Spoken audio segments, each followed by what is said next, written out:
আজ দেখাবো চাষের কাজে। বাবার হাতে রোয়ার সাহায্য করার জন্য কাজে থেকে আজকে বাড়িতে এসেছি এবং রোয়ার কাজ শুরু করেছি।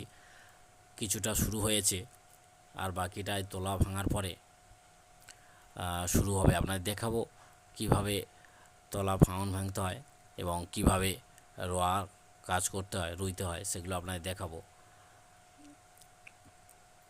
যেহেতু গ্রামের ছেলে, চাষের কাজে তাই আমাদের লেগে থাকতে হয় এবং যেখানে থাকি না কেন এই চাষের সময় আমরা বাড়িতে এসে উপস্থিত হই এবং বাবার কাজে সাহায্য করি। চাষির ছেলে হওয়ার কারণে চাষটা আমাদের ছোটোবেলা থেকে শেখা। আর এই ধান আমাদের বৃষ্টি হওয়ার আগে ফেলা হয় আর বেশি জল জমার আগে আমাদের রোয়া কাজ শুরু করা হয়, কেননা দেরি করে রোয়া হলে তলা ডুবে যাবে।